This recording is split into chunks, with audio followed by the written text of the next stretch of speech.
Hi, everybody. Welcome to the Billion Dollar Banker podcast. I'm so excited to have Max Trombly with us today, who is a mentor, coach in all across the country, all across internationally, right? And Yeah. he trains men and women toward life purpose, emotional intelligence, intimacy, and conscious relationships.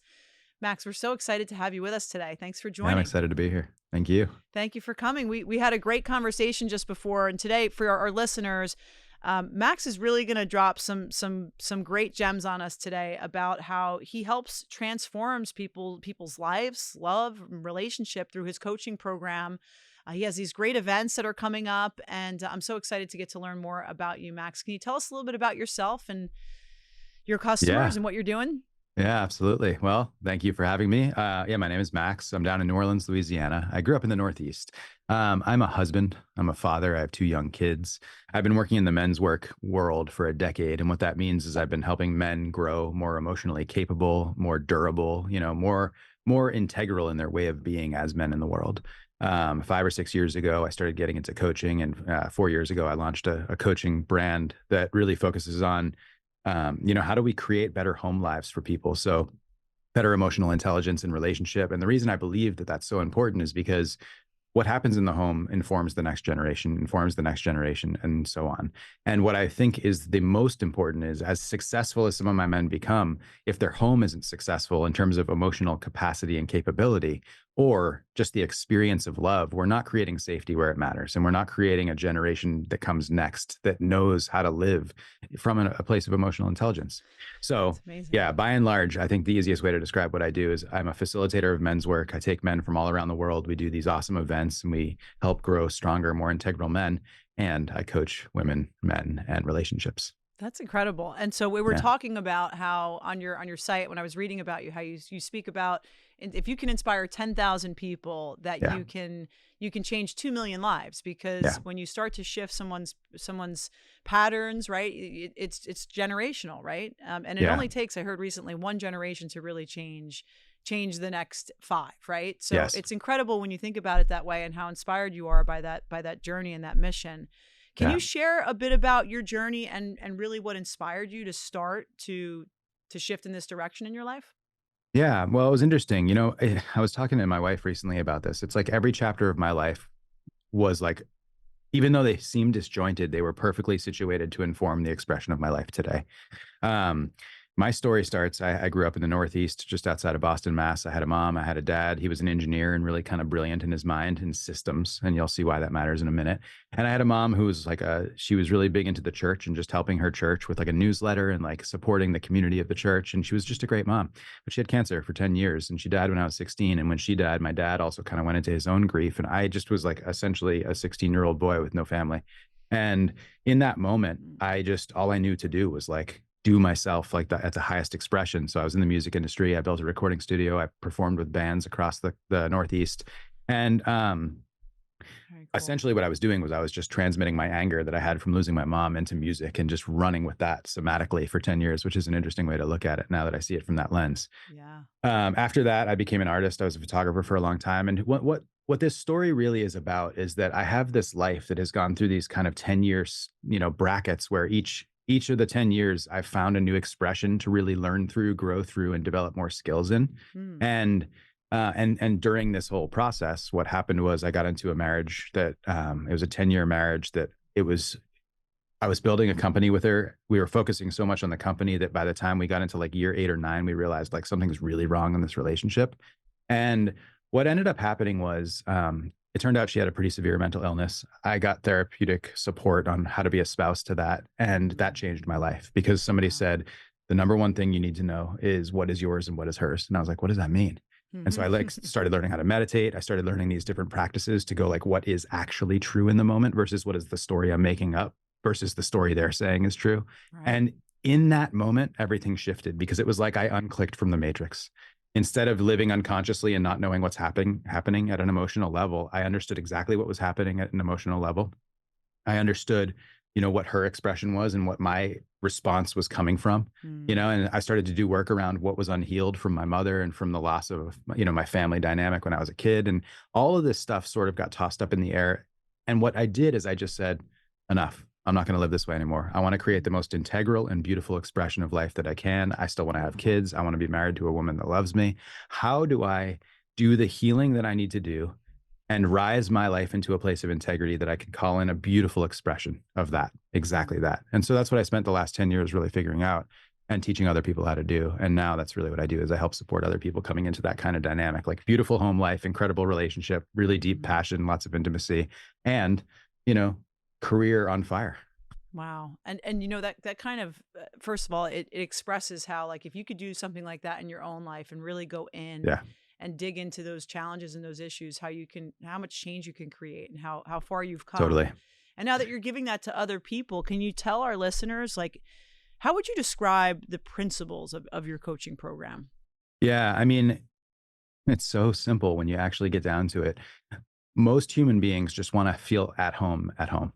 They want to feel like their home feels good, their partnership is full of love, they can be experienced in their authenticity and received with their expression of authentic self. And, hot, passionate sex lives. Like, that's one part. And the second part is, what are we doing with our lives? So then it's like, are we expressing through our career in ways that are fulfilling? And it's not that we have to be like an artist and we're expressing our soul, but like in the expression of our career, do we feel like we're crushing it? Maybe we're goal oriented or financial bracket oriented or whatever. So it's like most people, what I find to be true is they have one kind of dialed and one not really dialed at all. So to help most people, it's how do we get your home life on point, and how do we get your career and your focus on your own life vision on point, so that you can feel like, wow, I've got it. I know what I'm doing. And then it will naturally unfold because people are smart and they can figure it out. But it's that alignment of the two. And I just find that most people weren't raised by parents that had really good emotional competence and deep sexual intimacy. And so what happens is they're like, well, I want more of this or that. And I mean, you've seen it on every magazine rack your whole life, like how to have more sex in your relationship. Like, Right. everyone's always trying to The figure it 10 out. It's ways actually to pretty foundational. Yeah. Well, no, that's interesting because I'm watching your videos on Instagram and seeing what Yeah. you post about, you talk about, and a lot of these videos are rooted in love and Yeah. how to create that relationship. And so Yeah. if we were flipping through your magazine today, what would be the tips that you would give your listeners about how to create The that? number, yeah, well, I mean, just like the very front page editorial piece I would write is, if you don't focus on getting love right, then everything else in your life is going to be an extension of the disease of not having it. So when we don't have love, all our coping mechanisms, all our addictions, all the things that we do that numb us to the experience of not being loved, those things happen and they get in the way of everything else, including our success in life and career. Does that Wow. make sense? Yeah. Oh, It's like absolutely. it's like gotta be cancerous. So first. if we don't find our way to have love, and it starts with loving ourselves, obviously, like I love who I am. I feel good about who I am. But then it is, how do I create right relationship with somebody else? And it almost doesn't have to just be intimacy. Like, you could create great relationship with people that I have a great friend that I do some men's work stuff with. And that is a really generative relationship that I have. Like, it feels good to talk to him, Right. But, Right. you know, So so you can get this form of like comfort and in your relationships through, yeah. if let's say if you're single, right, and just loving yourself the right way, having the right relationships in your life. Yeah. And so Yeah, what and by yeah. and large, the rest of my magazine would be teaching people how to knock out all these like things. How do you love yourself? How do you feel good about yourself? How do you create a relationship vision? How do you create a life vision? Like, this would be literally what populates the magazine you just referred to. Right. No, And that's so, that's beautiful. And so do you plan on writing a book one day? Because that sounds like a good yeah, book. it's so funny. People keep asking me. Yeah, I mean, probably. And I'll probably write 2 books, one about men and how we regain really integral masculinity and how we crush it at life. Like, that'll be book 1. And book 2 will be just relationships and foundational. Like, everyone seems to have this way of looking at relationships. And I find that it's kind of almost too confusing and out there. It's like, it's really simple. Relationships are just, I feel expressed authentically in my voice, and I feel desired, wanted, and we are creating together. And like, what stands to stop that from happening and how to fix those problems. That would be the second book. Right. And how much of this do you feel like is rooted in strong communication? When you think about Everything. partnerships and relationships, it's a big It's piece. knowing and communication. So before we communicate, we actually have to know. So I have to know, what am I actually feeling? And so I'm not frustrated that the dishes aren't done. I'm frustrated that I feel like I can never get ahead of the house. You know what I mean? And that has me overwhelmed and feeling like I'm never going to win, which is some childhood belief because my mom was sick for 10 years, And then that leads into everything else. And then it just everything kind of else is inspired snowballs. because when I was 6 years old, I was like, oh, I'm never going to win. My mom's going to die, And like, that's what we have to learn, is we have to learn how to go into the depth of what we're actually experiencing and then go, hey, baby, I love you. I'm really stressed about life right now because we're just like, I can't feel like we can ever get ahead of this. And it's really causing me to blah, blah, blah. And Mm-hmm. then she can go, that really makes sense. Yeah, I can imagine you like having that experience. Right. Boom, solved. Rather than her being like, well, then do something about it, which is Right. kind of what everybody Right. gets You clean involved the in. dishes. Yeah, yeah, yeah, yeah. And it's not even like that I'm asking her to do the dishes. I'm just Right. kind of I pointing out, understand. Like one you of know, those little idiosyncrasies in a yeah, like relationship some that could, stupid thing that everyone has in their relationship, like the yeah. towels aren't hung up or like dishes aren't done or like Right. why does he always leave his laundry on the bed? Like Mm-hmm. whatever it might be. Mm-hmm. And then our relationship to that experience and where it's actually coming from. That's interesting. And you know, Yeah. so when you think about like these challenges, like what do you see Yeah. some of the most common challenges you see that your clients are facing, and how are you helping them overcome them? Yeah. Number one challenge would be I'm not getting what I want in a relationship. And as a result, I'm not giving what they need. And so it's tanking the relationship. And so basically, Mm. anytime someone's not getting what they want out of a relationship, they kind of hunker down and they turn their partner into their enemy and they start fighting the enemy and the relationship gets worse. And then there's a standoff and it's like resentments build and contempt builds and then it ends. And Mm. so what I end up doing is I come in and I go, okay, let's just ceasefire. Let's ceasefire and let's go here. If you were going to love your partner at the highest possibility for 6 months, what would that look like? And now can you do it for 6 weeks and see what happens? And, usually things start to open and then it's like, okay, now what are your needs and wants that aren't being fulfilled? And it's looking at creating that inventory and then figuring out how to fulfill them. And Mm-hmm. so that's kind of how I get into the weeds right away. I just, therapy is important, but it spends a lot of time just talking about the past. And what I'm looking at is how do we create strategies to experience what we desire right now? Mm-hmm. And I love that because it's kind of like this giver's gain mentality. Like if Yeah. you want whatever you want to get, you have to Yeah. give. And so and instead of being kind of resentful or vindictive, Yeah. it's taking another approach to try to get what you want, which many of us take in other areas of our life, right? Like in Yeah, totally. business, it's very easy to give as you're trying to receive something. But Yeah. when the emotions get in the way, it gets a little different. Yeah, totally. On your site, you spoke about how I mean, you've coached hundreds of clients, Yeah. 600 men in the past decade, and Hmm. have learned that lasting love is more than just finding the right person. Yeah. What is it about lasting love? It starts with relationship vision. So are you and your partner aligned on the vision for your life? And what happens a lot is that people don't even know what their vision for their own life is. And so they just get attracted to somebody and then they join with that person. It's chemistry. It's like, oh, I was really attracted to them. We started a life together. Hmm. But then it's like we grew apart. And it's like, well, you were always going to grow apart because your vision wasn't aligned. So if you want to create lasting love, the first thing is what do you want in your life over the next 20 years, 30 years? And then are you aligned with the person that you're dating? And that's how you set it off in the right direction. The second piece is maintaining it. So one of the groups that I work with a lot Hmm. is men and women who, they've just sent their kids off to college and they're like looking at each other going like, I don't even know who you are. Like we're Hmm. roommates. Right. And what that is it's a loss of relationship vision because they lost it to the kid vision. So it's like you had a great relationship, you had kids, you focused on the kids for 15, 20 years. Now the kids are off and you're like, I don't know you. And so what needs to happen there is how do we rebuild a really strong, compelling vision to sustain the next 40 years of relationship? Mm. And so it's all about what's your vision for your life? What's her vision for her life? And how are we aligned? And how can we support each other's vision? And inevitably, people will have things that, there's things I want that she doesn't, and there's things she wants that I don't. That's great. Those can happen. That's not Hmm. really the issue, but it's more like, how do we keep doing together? Does that make Hmm. sense? Yeah, absolutely.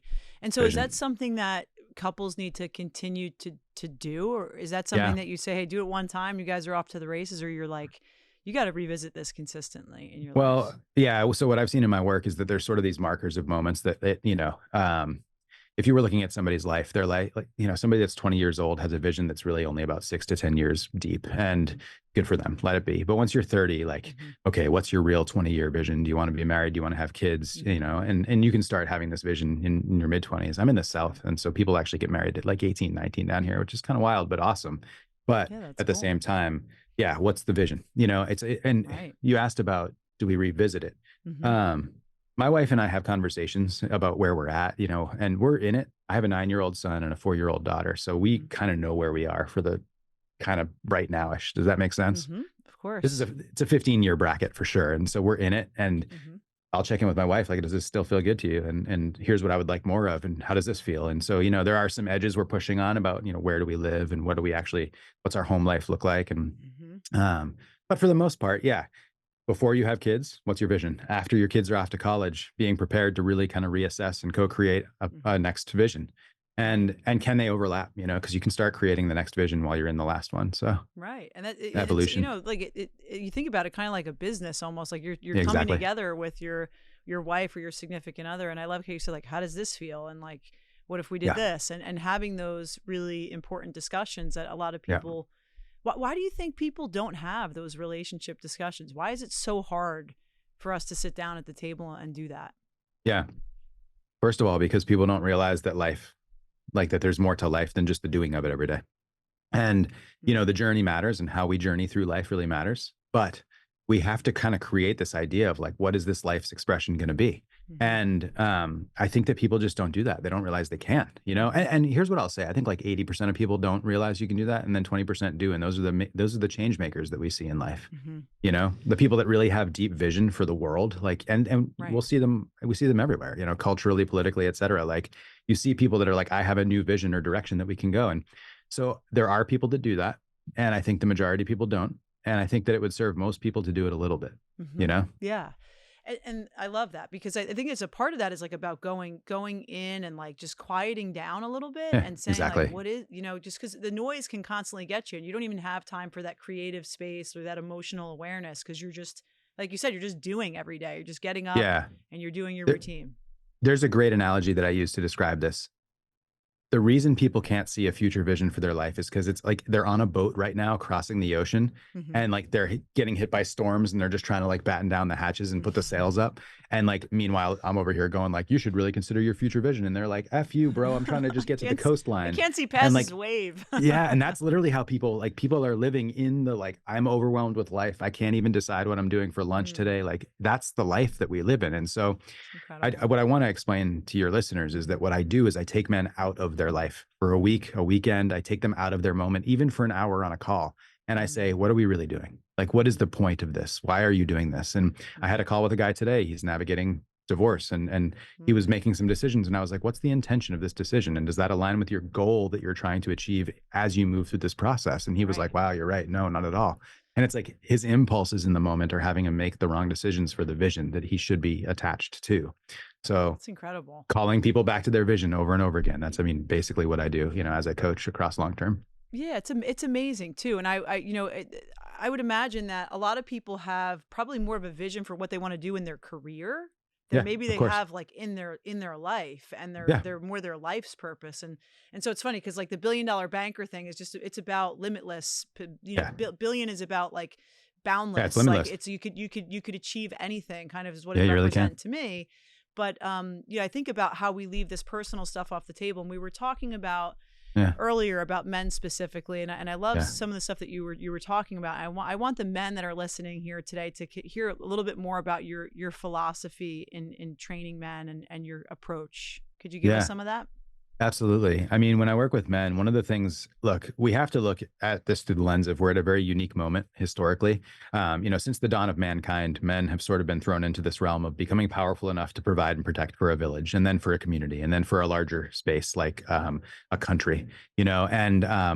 And men have always been the front line of the like labor force, and so there's not a lot of choice in terms of what people choose. They sort of have the jobs that their dad had, and they Mm-hmm. continue in that lineage until 16 1700s. Then men could start choosing different paths, but still it was like you kind of stayed in your class. Mm-hmm. 18 1900s, there were certain outlier men that chose bigger and went a different direction, and they started inspiring these ideas that men could do more than just what you were inheriting in Right. terms of your lineage, your job, your labor, your family dynamics, your religion. And now here we are in the 2000s where men can actually go, no, like, what kind of life do I want to create? Mm-hmm. And as an example, 15 to 25 years old in my life, I was a musician. I had a recording studio. I built a recording studio while all my friends were in college. I was like, no, I'm going to just build a studio and start recording albums and do that. Mm-hmm. And so since I was young, I've realized I can just choose the direction I'm going and take action on it. I don't need permission to do it. Right. And that's sort of the thing that I try to inspire men toward is don't ask for permission, decide what you want, and then act on it and achieve it. And if you have to go to school for it, do it for the certification. But otherwise, you can build anything you want. And like you said, limitless. Like, Mm. did you watch 1883, that show on Amazon? I didn't It's a watch cool, it. yeah, it's a show about the 1883. American, Okay. yeah, it's a show about the American West and this guy, the Dutton family. It's a whole like Yellowstone came from it. And Oh, okay. yeah, Oh. this guy took his family in a carriage and they just went west to find land so he could really inspire and start something like a dream, really. Mm. And what I think is so incredible is that today men can choose anything. Like there's a 26-year-old I was listening to on a podcast a couple of years ago, and he was like, yeah, I just realized I could make $10 million, like probably in 2 years. And I just went for it. And now I have $20 million. He's like 26 years old. That's And I was incredible. like, that's a goal that he set, and he figured it out, and he didn't Mhm. muck around. He didn't party with his friends. He literally just got down to it, figured out how to hack Amazon and Mhm. third party shipping, and literally became like a multimillionaire because he set his Amazing. sights on, I want to be a multimillionaire, That's what he you wanted. know? He created that Yeah. vision. Yeah, I love Yeah, that. yeah, and it's interesting. I wanted to be a musician successfully. Did that. Once I achieved that, I went, okay, I don't like this industry. I want to Mhm. become a photographer professionally. Did that. Really loved it. Created a really successful studio.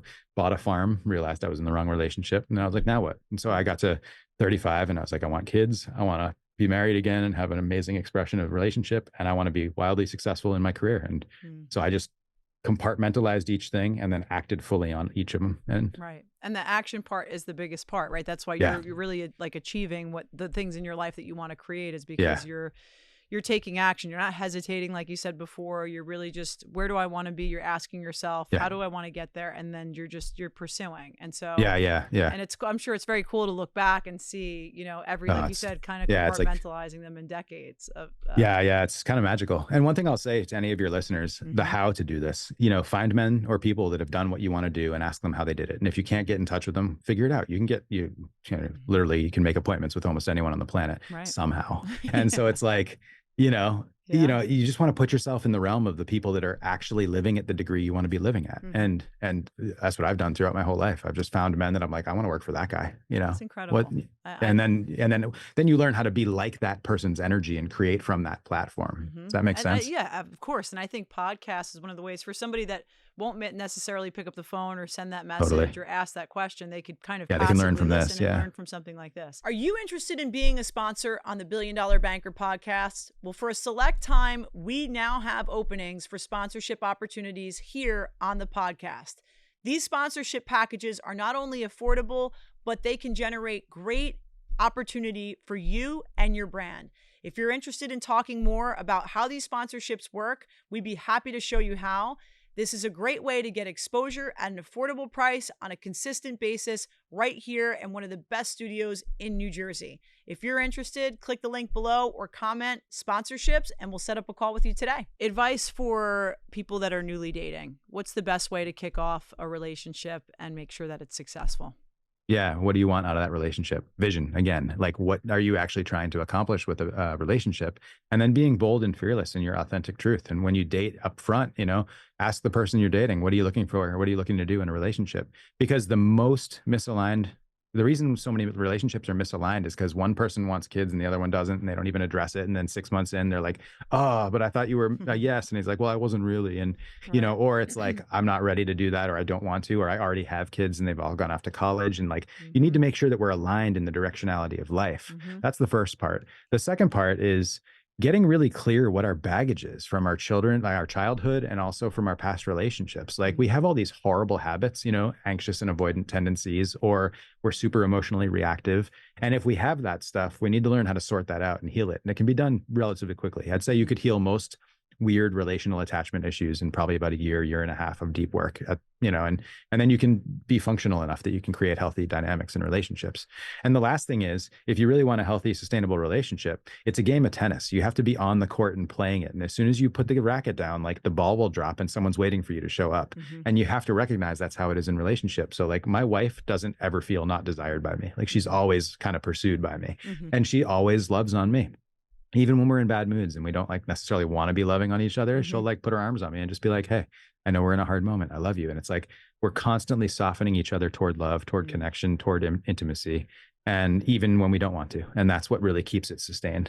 Does that make sense? Yeah, it really does. I think as I'm listening to you talk, I'm wondering, do most people that are in relationship need a therapist, a coach, and what's the difference between because I was reading your website, there's a difference between you and a therapist. What's the Yeah. difference?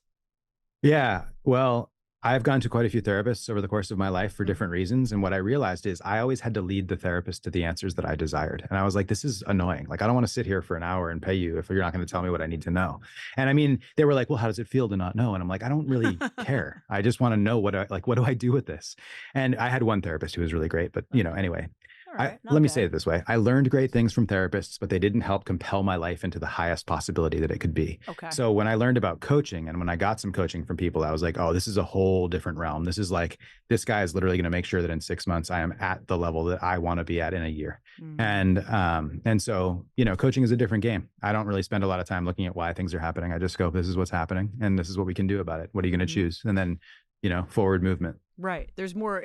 I would think from coaching, there's a little bit more direction. There's a little bit Yeah. more kind of actionable steps as opposed to like, more just like, again, like how does it make you feel? How are you feeling? More than just inventory of your emotional Yeah, it's like well-being. I help you build the infrastructure for forward momentum in your life rather Hmm. than talking about why that infrastructure is not built. You Mm, know what I mean? right. Like let's take action. Let's actually move toward the life you're here to create. I And think that's beautiful. And I think a yeah, lot of couples could use that kind of coaching because, like you said before, totally. we're not really taught by our parents how to do all that, right? We're not taught a lot of things in life. We kind of have to Yeah. learn as you go. So if you could find someone, Yeah. what does that look like for someone that says is listening today and they're like, you know what, honey, this something like this might be great for us. How does that initial process work?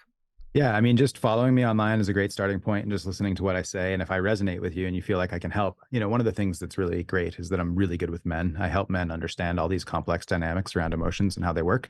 And so usually what happens is people listen to me and they're like, wow, this guy could probably help us. And we get on a call. I always start with 2 month sections of time working together, weekly meetings. And then after 2 months, we can do longer extended periods of 2 months, 4 months. There's in-person one-on-one. Like I fly around the country and I help couples in person. And we do practices around nervous system down regulation and the energy that's necessary to provoke desire and intimacy in relationship. And yeah, there's different ways people can work with me. I have a I men's love work that. immersion in November. It's in 3 weeks. Yeah, So tell us men, about that. It's a yeah, men's work eversion. Is that yes. immersion? So what it is, I got men from around the world that are coming and they'll drop into Florida where I will be. And for a couple nights, we're just going to get into some work and we're going to learn how to work with how do we work with our emotions? How do we work with triggers? How do we work with energy and using energy to inspire moments? Energy is such a funny thing because people are like, what does it mean? I mean, when someone walks into a room, you can often feel them in one way or the other. Either they walk Hmm. in and they're invisible or they walk in and it's like, oh, who's that guy? Yeah. You know, Yep. and there's an energetic transference that's coming off that person. That's the way that they walk into spaces. And Hmm.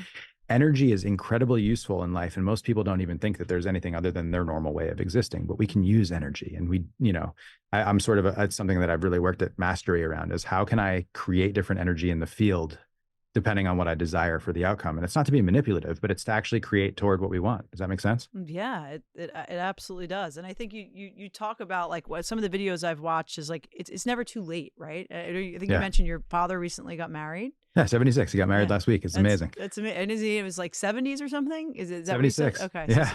so Yeah. It's incredible. it's never too late, right? No, there's no too late. I mean, death is the final day. And until then, you can still make choices, Mm-hmm. Yeah. And you so know? for people that are out there today that, might say like, oh, I've been doing, we've been together so long or things haven't worked for so long or whatever the Yeah. case may be. It's like, start by taking some of these things in. Some of your videos are phenomenal. I love Thank that you. one on never get, you're never too old. I think Yeah. people need that reminder. Yeah, I mean, actually, like real power in life comes around the age 40 because when you're 40, you've had enough life, like you've lived enough lives that you kind of have the wisdom of age, Mm-hmm. but you also still have the vitality of youth, and that's an incredible moment to be in. It's really 35 to around 58. That bracket right there is a real powerful like Mm-hmm. bridge between two worlds. And then once you get up into your 60s, men still have some vitality and energy to fight, and to work and to like create. But I think what really is needed is we need men to start moving toward eldership and guiding younger people. And so I'm actually trying to foster a group of elders that can come into men's workspaces and just be like, here's what I know as an 80-year-old man. And I have one coming out to my immersion. This is the first immersion where I have Oh, like an wow. active elder, and I'm going to be doing that pretty much for every like future event. Yeah, that's incredible. So, and Yeah, it's how many cool. people do you normally have at these events? What is it Depends on the intimate? event. So each year I run a smaller one that's around 35 people, and most of those are my one-on-one clients plus a couple public people. Okay. And then I have some goals in terms of how this is going to roll out over the next couple of years, but there should be a big one with around 100, 150 men. That's like kind of the big yearly event where men at a very low dollar point can come and experience men's work. And then I have kind of tiers and tiers of access. So there's some events that are pretty exotic that I do there's a mastermind group for men that have multi-million-dollar companies, and I'm helping them with like a relational and emotional competence and just holding it all while in the duress of big companies. Hmm. And, I take those men to places like Stonehenge-like spaces, and we do deep work there, or the caves of, Europe, or the coastline of Portugal. Like, these are places that I bring, certain groups, and those are more private experiences for small groups, but I have different options. I love that. And I think that, Yeah. we were talking about how sometimes, men are kind of, they have like that strong spine, they're kind of that tough Yeah. exterior. And so this is Yeah. kind of an opportunity and maybe like a safe place with other men that are doing Yeah. it, not in front of like women, like you could do it together, and maybe that Yeah. creates a more comfortable environment to open up. That's what it is. When men are in front of women, there's a posturing. And Hmm. so when I get men just in spaces by themselves, and we can hear other men and their experience, we can realize, wow, like, just like me, like, holy shit, I've Hmm. been through that too. Or like, that guy also, like, wow. And it starts to make our experience less isolated. Most Hmm. men feel isolated. They think that they're the only person that had their unique experience. I mean, and then what we realize is like, wow, his mom died when he was young too. Cool. Or like, oh, that happened to him when he was 5. Holy shit, same, just like me. And it's Right. like, well, so how are we coping with and working with these things? And Hmm. the last thing is, most men do not have a relationship to their emotions. And so they're sitting on a well of emotions in their body that are unexpressed and unfulfilled, and they're just causing discord. Men with anger issues, for example, that's just stuff inside them that's coming out constantly. And so Hmm. what I do in men's workspaces is we go, what are you holding that you haven't let go of? And how do we move that healthy, in a healthy somatic way, so that you can be free of it? And it's like, Hmm. I try to chip off men's, kind of ancient wounds, so that they can be like, you know what? I have a new relationship to how I feel, a new relationship to what I believe. I can create the life I'm here to create. It's the integrated masculine. That That's what I must try to be, work with. yeah, that must be so liberating for men to Truly is. experience. Yeah. Yeah. It's incredible. And I'm sure they come out, quote unquote stronger. Yeah. Even though I'm Yeah. Well, sure more it's a little durable. draining after Yeah. after you leave that Immersions are, session. yeah. Yeah. Yeah. They need there's a rest period. I Yeah. think integration means that you're more durable, you're more capable, and you're aware of what's going on, Hmm. and that's what I try to build, is men that are capable and aware. And you just spoke about people that are going through divorce. Like, Yeah. how do you survive divorce? What would your advice be? Oh, man. Yeah. Whether you are the one that initiated or you received divorce papers, the path is the same. And what it comes down to is, first of all, there's a grief period that has to be mourned. Like, you have to mourn the loss of your identity as married, as, husband or wife. And then you also have to just grieve the loss of that person, and whatever that is. And then beyond grief, and grief can take anywhere from like 3 months to like a year and a half. Like, if you really Right. try to do grief well, you could probably do it 6 to 8 months. I did a really integral grief process at the end of my divorce. The next part Wow. of the process is that you have to re-inspire who it is to be you. So do something that challenges you, do something that inspires you, do something that's really like, wow, you're like badass. Hmm. And what that does is it teaches you who you are. Like, you become reacquainted with your own character, and you can inspire yourself to feel good about yourself. And then the final piece, if you want to date well after divorce, is clean out your baggage, heal your wounds, childhood and relational, and then date from a place of vision. And that's how I teach the process. And I do teach the process yearly. I have a Divorce to Deep Love course that I teach, and it's something that you can do in probably about 18 months if you really integrally get down to it. But Hmm. divorce, the other thing I'll say is, I know a lot of people get stuck in the belief that happens around divorce, like, I'm never going to be loved, no one's going to choose me, or just resentment at the ex that took everything from you. Like, Hmm. these are places people get stuck, and that ruins the rest of their life. And Yeah. so I'm trying to help people get unstuck and Hmm. free and liberated in, I can do whatever I want. And I imagine that that's such a pivotal point for someone, Mhm. the end of that relationship. It's like, Yes. because you could repeat the same patterns again and end Most up people in the do. same Yeah. place. Right. And Yeah. so I like that you say date with vision, Yes. because how are you going to change? I mean, relationships, it's a two-way street, right? So it's, you Yeah. kind of have to take a little bit of accountability on both sides of the fence, even if Oh, it's yeah.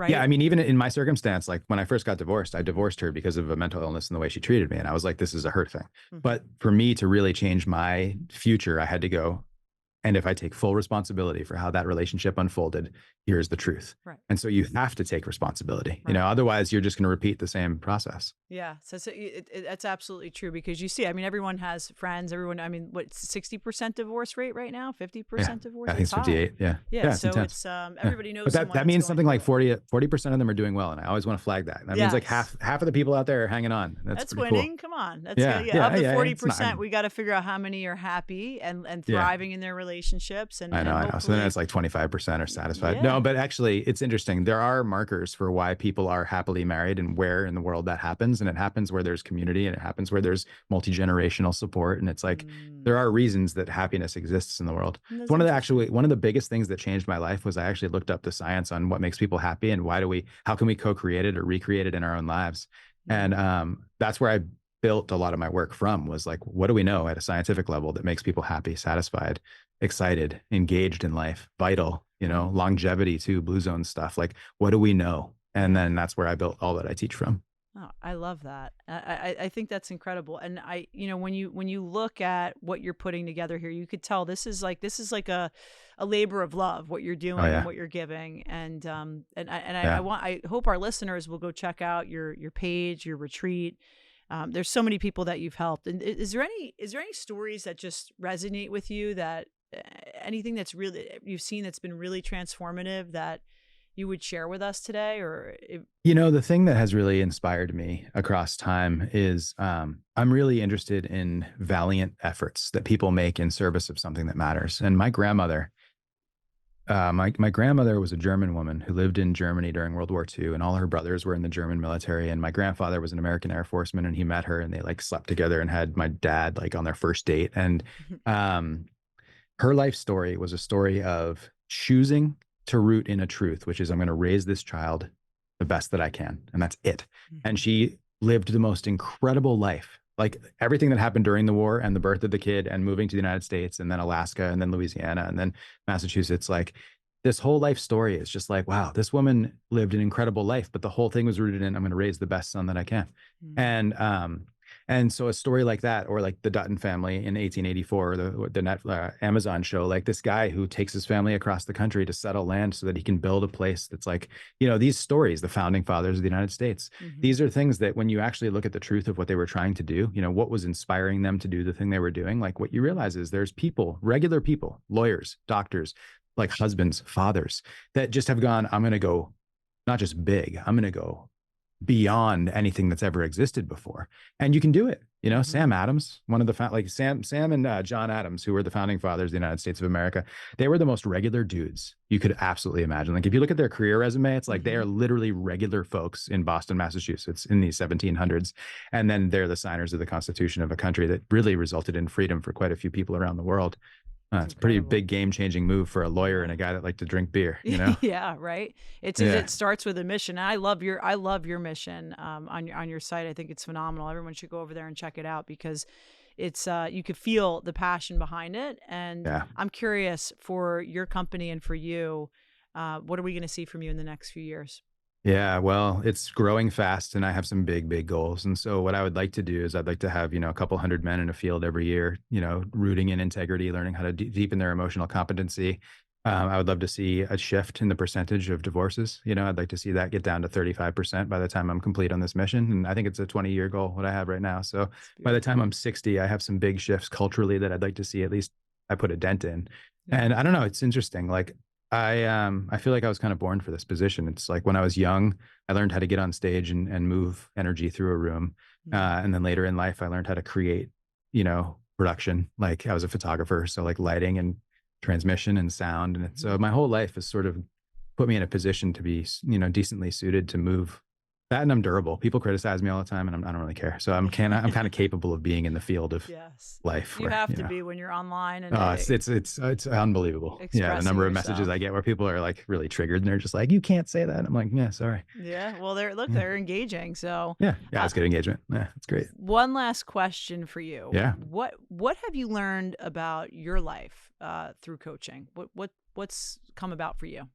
yeah. All that matters is the simple moments. Like, really, my life is all about looking in my daughter's eyes this morning. She was dressed as Matilda as she went off to school because it's Halloween. Hmm. My son was Robin Hood, and yeah, she was just so cute. And I was like, "Oh, you Matilda?" And she's like, "Yeah." I wonder if there's going to be Mrs. Trunchbull. And I was like, Hmm. "That's it. This is what life is about." That's it. That's it. And And it's so, like, that's literally it. Or like last night, my wife and I were sitting here watching a TV show on Netflix and she just put her arms around me and she just said, like, I'm so proud of you. And I was just like, there you go.